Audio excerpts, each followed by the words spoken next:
Hello दोस्तों, मेरा नाम है सिद्धार्थ सिन्हा और ये जो वीडियो आपका सीआईबी का एबीएम यूनिट नंबर 2 है, सप्लाई एंड डिमांड के ऊपर पढ़ रहे हैं। अगर आपको प्रॉपर इस पर प्रोग्राम करना है या हम बोल सकते हैं प्रॉपर इसका कोर्स करना है तो मेरा फोन नंबर भी दिया हुआ, फोन भी कर सकते हैं या इसी वीडियो के डिस्क्रिप्शन बॉक्स में डिटेल्स डाला हुआ है। ओके, चलिए अब हम लोग स्टार्ट करते हैं इस चीज को। सप्लाई एंड डिमांड हमारा चैप्टर है। ओके, अब समझ ही रहे हैं सप्लाई और डिमांड को पहली चीजें रिलेट किया जाना है। किस तरीके से हम इसे रिलेट कर सकते हैं ये समझिए। क्या है? सप्लाई और डिमांड को रिलेट करना है। क्या करना है? हमें एक दूसरे के साथ रिलेट करना है, राइट? ये आखिर रिलेट होगा कैसे? ठीक है, एक मिनट। सप्लाई लिख लीजिए और यहां पे डिमांड है, तो इसको रिलेट करने का तरीका है इकोनॉमिक्स की हेल्प से हम कर सकते हैं। किसकी हेल्प से कर सकते हैं? इकोनॉमिक्स की मदद से हम इसे रिलेट कर सकते हैं। कितना सप्लाई होना चाहिए, कितना डिमांड होना चाहिए। ठीक है, तो पहला पॉइंट तो ये है कि इकोनॉमिक्स एक बहुत ही पावरफुल टूल है जिसकी मदद से हम ये पता कर सकते हैं कितना सप्लाई होना चाहिए, कितना डिमांड होना चाहिए इकोनॉमिक इन्वायरमेंट में। ठीक है, इकोनॉमिक का मतलब हो जाता है पैसा। पैसे से हम सामान को रिलेट कर रहे हैं। जब भी ये इकोनॉमिक्स आ गया इसका मतलब है मनी एंड क्वांटिटी के साथ रिलेशन हो गई। ठीक है, हम ये बोल सकते हैं यहां पे कैसे करना है। यहां पे कितना लोगों का डिमांड है, ठीक है, डिमांड को हम मनी के साथ रिलेट कर रहे हैं, यानी मनी कितने लोगों के पास है और कितनी क्वांटिटी, उसके हिसाब से रिलेशन ये बताता है।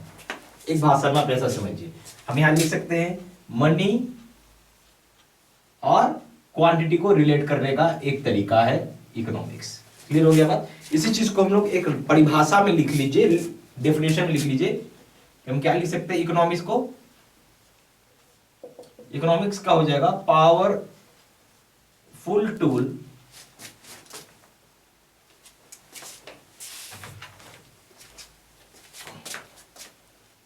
to explain changes in economic environment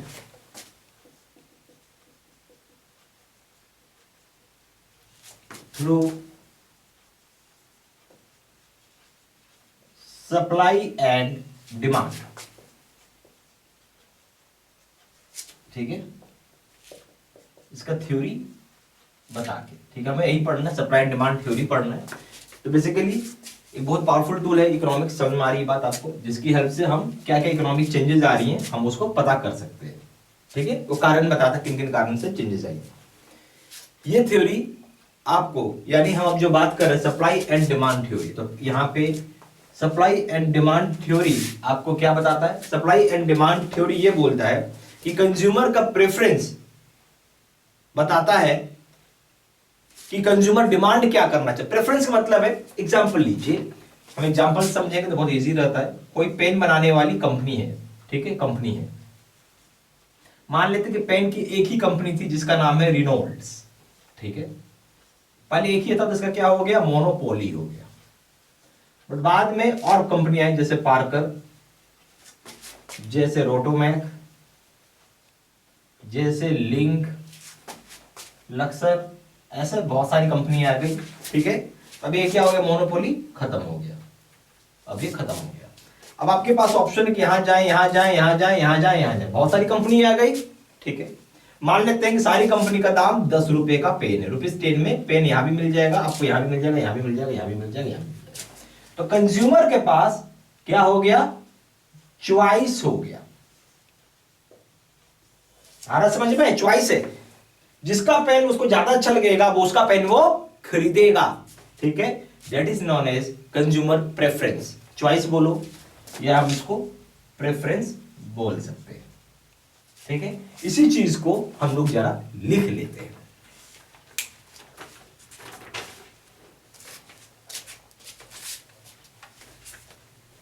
जो बात बोला मैंने इसी को लिख लेते हैं। परिभाषा में लिखने में बहुत इजी हो जाता है, फिर आपको कोई दिक्कत नहीं आता। हम बोल सकते हैं कि this theory shows that how consumer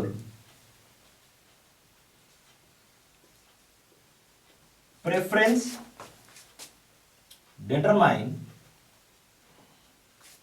consumer demand for commodities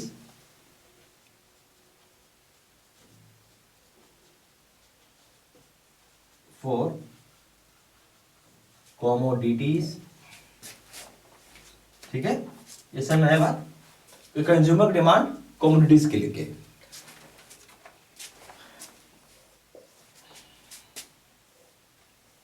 ठीक है, ये हो कंज्यूमर की बात। अब बिजनेस डिमांड कमोडिटी के साथ होगा, तो यहां लिख सकते हैं वाई बिजनेस कॉस्ट determines, ठीक है, सप्लाई ऑफ कमोडिटी। हम भाई कितना कमोडिटी सप्लाई कर सकते हैं, सप्लाई ऑफ कमोडिटी। क्यों मैं ऐसा क्यों बोल रहा हूं, आप समझ सकते हैं पेन बनाने का कुछ खर्चा है, फ्री का पेन नहीं बनता, फ्री का रॉ मटेरियल नहीं है। 10 रुपए का पेन है तो मानो किसी को बनाने में 4 रुपए लग रहा है, 5 रुपए लग रहा है, 6 रुपए लग रहा है, तो वो हो गया बिजनेस कॉस्ट। ठीक है, ये चीज हो गया। चलिए ये सारी चीजें हो गई, इसको आप लिखते चलो।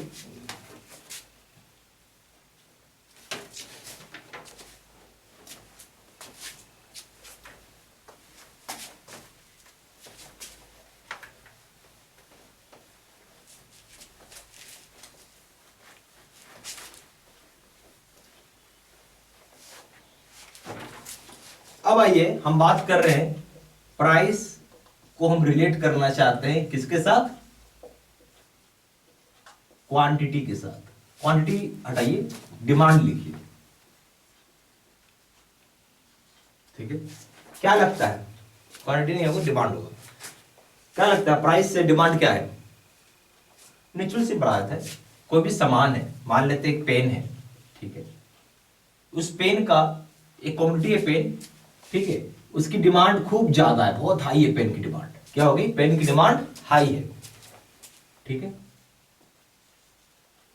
खूब। आप बोल सकते हैं नॉट डिमांड, एक चीज सॉरी, क्वांटिटी कर दीजिए, नॉट डिमांड क्वांटिटी करिए इसको।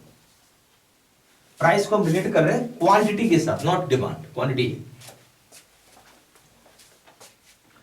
अगर बहुत हाई क्वांटिटी है, समझिएगा बात, बहुत हाई क्वांटिटी का माल किसी ने बना दिया, कोई पेन है, कोई पेन का जो मैन्युफैक्चरर है, ठीक है, ऐसा समझिए कोई भी पेन बनाने वाली मैन्युफैक्चरर है, ठीक है, उसने पेन बहुत ज्यादा बना दिया, हाई क्वांटिटी में बना दिया, तो प्राइस उसको कम रखना पड़ेगा। क्या करना पड़ेगा, प्राइस उसको कम रखना पड़ेगा। क्यों कम रखना पड़ेगा, नहीं कम रखेगा तो माल बिकेगा ही नहीं। समझ में आ रही बात? अगर क्वांटिटी किसी भी चीज की कम है, ठीक है, तो यहां पे क्या हो जाएगा, उसका प्राइस हाई हो जाएगा, क्योंकि उसकी डिमांड ज्यादा है। प्राइस जो है डिमांड के साथ रिलेट करता है, कितना प्राइस है और लोग कितना उसको पे करना चाहते हैं, डिमांड के साथ रिलेट करता है। यानी डिमांड ज्यादा है, ठीक है, डिमांड ज्यादा है, ठीक है, यहाँ पे मैं डिमांड से भी बेटर है, डिमांड को भी अब डिमांड को हम लोग आगे से पढ़ेंगे, तो इसको डिमांड छोड़ दीजिए पहले, अभी हम बस प्राइस और क्वांटिटी को रिलेट करते हैं हम लोग, पहला चीज है। तो प्राइस अगर ज्यादा कर दिया तो क्वांटिटी उसकी कम ही मार्केट में बिकेगी, कम मार्केट में बिकेगी, ठीक है। क्वांटिटी बहुत ज्यादा है तो प्राइस आपको ऑटोमेटिकली कम करना पड़ेगा। इसका मतलब क्या है, एक दूसरे के साथ उल्टा रिलेशन है, यानी हम बोल सकते हैं कि अपोजिट, या इसको आप बोल सकते हैं इनवर्सली रिलेटेड है, ठीक है, दोनों मतलब एक ही है। प्राइस क्वांटिटी से उल्टा रिलेटेड है, चाहे प्राइस इनवर्सली रिलेटेड है, ओके। अब आइए डिमांड शेड्यूल के ऊपर, एक पॉइंट पढ़ना हमें, डिमांड शेड्यूल। अब ये क्या होता है वो थोड़ा समझते हैं। ये एक तरह का रिलेशनशिप बताता है जो कि एग्जिस्ट करता है, प्राइस और क्वांटिटी कितना आपने खरीदा है, जिसको कि हम बोलते हैं demand schedule, demand curve. Basically demand schedule क्या बताता है, डिमांड शेड्यूल एक तरीके का रिलेशनशिप बताता है। क्या बताता है, रिलेशनशिप बताता है किसके बीच में, कितना प्राइस है और क्वांटिटी के बीच में, जो, ठीक है, उसी चीज को बोलेंगे डिमांड शेड्यूल, ओके। इसी चीज को लिख लीजिए। तो बेसिकली ये शो करता, shows relationship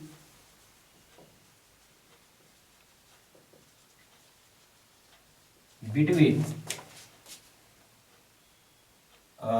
price and quantity के बीच में ये रिलेशनशिप बताता है। ठीक है, अगर मैं यहां पे डिमांड कर्व बोल दूं, ठीक है, डिमांड कर्व, अब इससे क्या समझ में आ रहा है? सब कुछ सही है, सेम रहेगा, ये भी रिलेशनशिप ही बताता है प्राइस और क्वालिटी के बीच में, बट एक ग्राफिकल तरीके से आपको प्राइस और रिलेशनशिप का प्राइस बताता है। जैसे मार्केट में प्राइस फ्लक्चुएट करता है उस तरीके से एक ग्राफ के जरिए आपको बताता है। ठीक है, तो ये सारा पॉइंट्स प्लीज आप लिखते चलिए।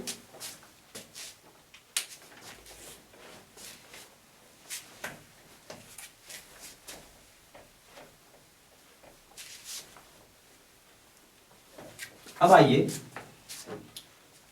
Law of downward sloping demand बोल के एक पॉइंट है। Law of downward sloping demand है। इसमें सीधा सा बात बोला गया कि प्राइस अगर हम किसी कमोडिटी की बढ़ा देते हैं, इंक्रीज कर देते हैं, तो बायर कम खरीदता है। समझ में आ रही? Law of downward sloping demand में जैसे मैंने ये आपको बताया था कि प्राइस और क्वांटिटी दोनों एक दूसरे से उल्टा रिलेट करते हैं। ठीक है, तो वही चीज बोल रहा हूं कि प्राइस बढ़ा दिया तो उसकी डिमांड घट जाएगी।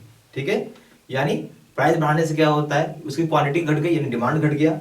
ठीक है, बायर कम खरीदेगा क्वांटिटी को। ठीक है, उसी तरीके से अगर आप प्राइस को बढ़ा देते हैं, क्वांटिटी का डिमांड बढ़ जाएगा। जो मैंने अभी आपको पढ़ाया था कि प्राइस हाई कर दिया तो क्वांटिटी क्या हो जाएगा, जो क्वांटिटी की डिमांड है वो घट जाएगी। ठीक है, अगर आपने प्राइस को, ये हम बोल सकते हैं क्वांटिटी डिमांड जो है, आप ऐसा समझिए, प्राइस को हमने बढ़ा दिया, सॉरी प्राइस को हमने घटा दिया, ऑब्वियसली क्वांटिटी की डिमांड बढ़ जाएगी। क्लियर हो गया बात? यही चीज है, मैं इसी समझ में आ गई। अब आइए मार्केट डिमांड के ऊपर।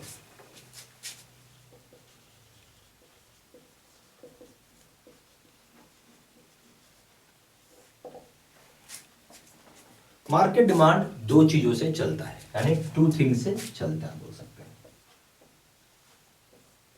कैसे चलता है? दो चीज से चलता है।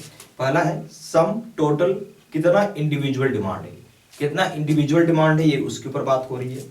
और ये ओबे करेगा law of downward sloping demand को, ये इसको फॉलो करेगा law of downward sloping demand को। दूसरा चीज है कि टोटल इंडिविजुअल डिमांड कितना है। तो बेसिकली मार्केट डिमांड दो चीजों को या टू थिंग्स या टू रूल्स को फॉलो करता है। पहला कि sum total of all individual demand कितना है। ठीक है, ओके, ठीक है। दूसरा पॉइंट क्या हो जाएगा, या जो दूसरा पॉइंट है वो ये law of downward sloping demand, इस दो चीजों को फॉलो करता है। ठीक है, अब ये क्या पड़ा, total market individual, total individual demand. मान लीजिए इंडिविजुअल, मान लीजिए एक मैं हूं, आप ऐसे कई लोग हैं। ठीक है, तो मान लेते हैं कि 10 लोग, राम, मोहन, श्याम, ऐसे करके पूरा नाम आ गए, 10 लोग आ गए। ये हो गया आपका टोटल। तो ये टोटल इस तरीके से निकालना है। Plus law of downward sloping demand है कि प्राइस बढ़ाओगे क्वांटिटी घट जाएगी, प्राइस घटाओगे क्वांटिटी का डिमांड बढ़ जाएगा। ये सब चीज दिमाग में रखिएगा। ठीक है, सारा पॉइंट्स प्लीज बनाते चलिएगा, ज्यादा अच्छे से याद हो पाएगा, समझ में आएगा आपको। ठीक है ना। CIB का वीडियो कोर्स का पैकेज ले सकते हैं। वीडियो लेक्चर कोर्स होगा, केस स्टडी या न्यूमेरिकल का वीडियो होगा, 12,000 set of question bank PDF में, सुपर नोट्स होंगे PDF में, एडिशनल रीडिंग मटेरियल होगा PDF plus video, 30 mock test होंगे आपके पास। और इस प्रोग्राम का नाम है CIB का face to face video course है, जो मैं खरीदने के लिए आपको बोलूँगा। सबसे ज़्यादा सेलिंग और सबसे ज़्यादा पावरफुल कोर्स है ये। CIB का ABM करें, BFM करें, रिटेल बैंकिंग करें, इसका दाम है, कोई भी एक पेपर करते हैं इसका दाम है 1500 रुपये। अगर आप CIB का ABM प्लस BFM करेंगे इसका दाम है 2700 रुपये। CIB का कॉम्बो पैक लेंगे उसका दाम है 3500 रुपये। जहाँ जानकारी के लिए फ़ोन कर सकते हैं। फ़ोन नंबर है 4 9 6 8 5 1 2 7, दूसरा नंबर है 7 8 2 7 5 4 6 9 4 6। वेबसाइट में जाकर डायरेक्टली ऑनलाइन ऑर्डर प्लेस कर सकते हैं। वेबसाइट हो जाएगा www.jibcibstudymentor.com, ईमेल आईडी हो जाएगा seedsinamondosri@gmail.com।